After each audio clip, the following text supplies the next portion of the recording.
This is dralvin.com, the business of wisdom where world leaders and thinkers do come to chat. Very fortunate to have the international best-selling author, Dr. Daisy Sutherland. The name of the book is Letting Go of Supermom, Dr. Mommy's Get Real Approach to a Balanced Life. I'd like for you to begin to give me some idea of your expertise. What qualifies you to talk about this important subject?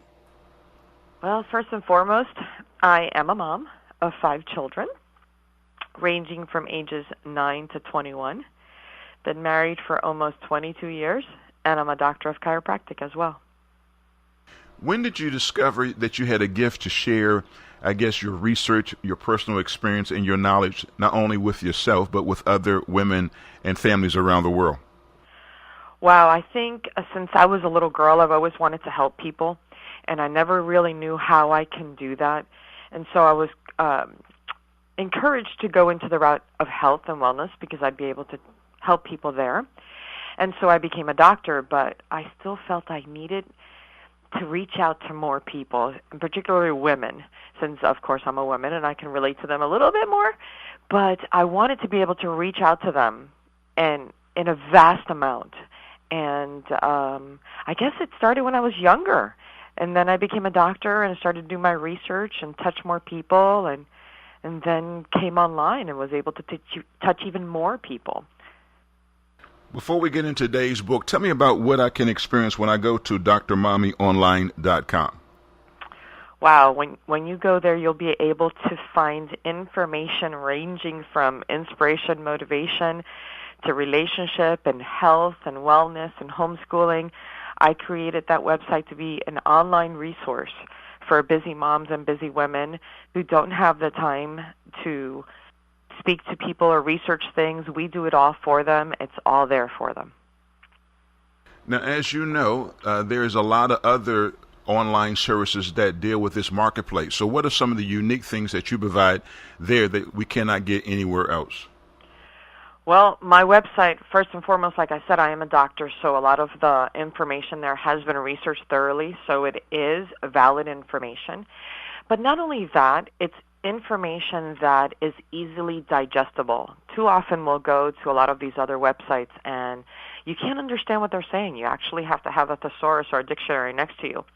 I've taken that liberty of making that information to a point where people can understand it and don't have to have something there to digest and comprehend all the wording that I use.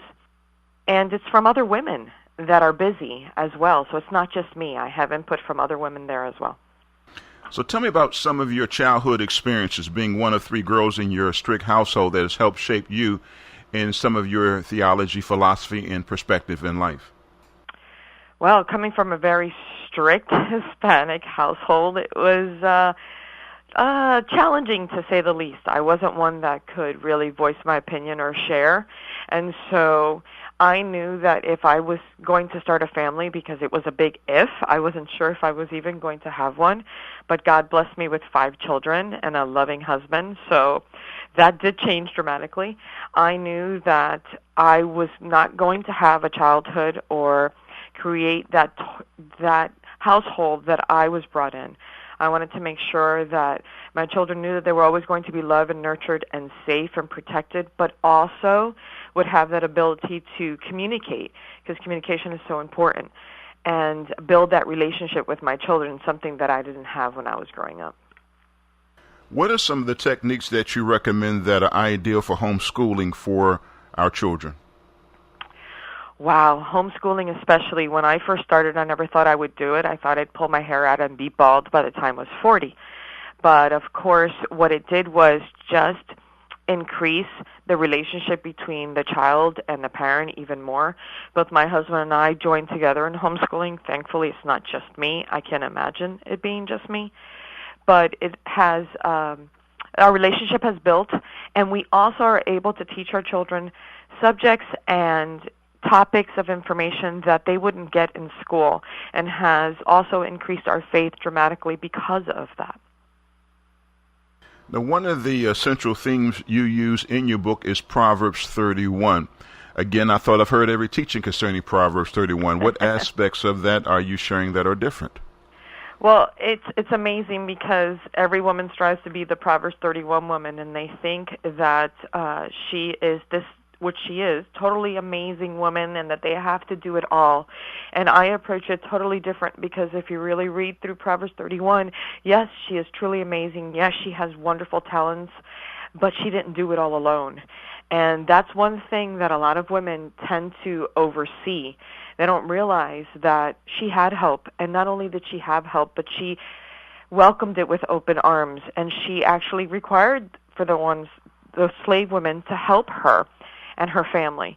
And so that's the approach that I took when I was developing this book and sharing the information in this book, that the Proverbs 31 woman did have help. She couldn't do it all alone. So what type of help are you recommending that a woman get? So give me a specific example. For example, you have, I think, under that heading, Proverbs 31, you have, I guess, 16 aspects or 16 colors as it relates to, spiritual, entrepreneur, etc. So pick one of those and give me an example of the type of help she could experience. Let's say the entrepreneur mom. The entrepreneur mom, obviously, yes, she's entrepreneur, she's business savvy, but she can't do it alone. And what I mean by that is that she's going to have people around her. If she's in business, I'm sure she is if she's an entrepreneur, right? Well, she's going to have business people around her that are going to be guiding her and helping her. No one can do anything alone in this life and succeed. I mean, I even say Jesus had his 12 disciples to help him reach out to the people and share his word. So an entrepreneur is going to have a wonderful team with her, helping to guide her and helping her expand her business even more so. Then in the next section, you talk about the importance of faith. What aspects of faith are you addressing in that particular section? When I speak about faith, I speak that, we were created by greatness, for greatness. And so we can never think that we're doing what we do on a daily life, on our daily routine by ourselves. And so with faith, I always say my faith has grown even more when I had children, because I can see the beauty in them. And my faith continues to grow because I know that I'm not in this alone, that my Heavenly Father is looking down upon me, and that women need to realize that as well, that they're not in this alone, that we have our ultimate parent above us that we can look up to for guidance and protection and unconditional love. Then the next section, you deal with the subject of family. Let's look at two aspects of that particular section. Tell me about family fun times. Oh, my goodness. You want to leave a legacy behind for your children. And so family fun time is so important. And what I mean by that is it doesn't always have to be a staunch home like the way that I was raised, where the child was seen and not heard.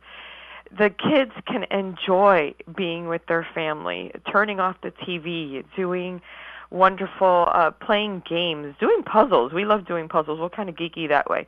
But going outside and enjoying the environment, and it's just having a great time. I mean, it's amazing how family fun time no longer exists. I mean, dressing up and crafts and outdoor games and cooking time, it seems to be a thing of the past, and they all turn to electronics.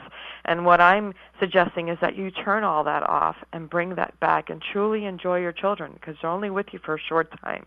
They will grow up and create families of their own, and you're hoping that what you taught them when they were young, they will continue with their families. Then you talk about a very important subject, is making room for daddy, and in particular you discuss communication. Tell me about that. Oh, my goodness, yes. And I'm very blessed to be able to have a loving and supporting husband. And it's so important that we do have to make time for our significant other, in particular your husband. And for women, what I tell them is, and I always get this look of confusion when I tell them that the order of how they should take care of themselves is, of course, God first. You can never put God last. He's always first. Then you, then your husband, then your children. And too often the order is mixed up where they put their children first. And they have to realize that their spouse, their significant other, their loving husband is there for them. It's a partnership. It's teamwork. You have to do things together, and you have to make time for him. not only your children. Again, your children are going to grow up and move out, and you're going to have this relationship with your husband. And what's going to happen when they move out and you've totally neglected him the whole entire time? So communication is extremely important, where you have to take time and talk and share your experiences and ask him about his day and share your experiences of your day. Make date night a priority, and it doesn't always have to be at night. It can be during the day, just 15 minutes of quiet time with you and your husband. I can't tell you the importance that is, and how it'll make him feel and make you feel as well. Let's look at one other aspect, and we're listening to the extraordinary best-selling author of Letting Go of Supermom. Tell me about the subject of aging parents. Yes, aging parents. Wow, that's a huge phenomenon, eh? And that is one that when I was growing up, way back when, we took care of our elderly. We brought them in. I know that it was part of our heritage to begin with, that always have them close. And it seems that now, as the parents age, they are looking for the nursing home or assisted living to put them in and totally forget all the work that our parents did for us. And so one of the things that I mentioned is that we shouldn't forget that. We shouldn't forget our parents, because if they can raise 2, 3, 4, 5 children, we can certainly help them in their time of need. And one of the things that I share is that too often when the adults age, the adult children think that they've lost their wisdom. Oh my gosh, and that is so far from the truth. And basically, when I'm talking about taking care of aging parents, is that you have to understand that they're still adults and that you can't treat them like children. And sometimes they just want to have their space and want to be able to communicate with you things of their past. And I truly enjoy those stories of times back then. It's not the same as today. And so I love those stories, but what you want to do is definitely have them move in, make them a part of your family, get them involved, listen to them, make them feel wanted. That is so, so important. Too often these aging parents and aging adults, they don't feel wanted by their family. Talking about Letting Go of Supermom, we listen to extraordinary Dr. Daisy Sutherland. Give me a final thought. Tell me how to get a copy of the book. Let me know about any website, Facebook, etc., to be a part of your world.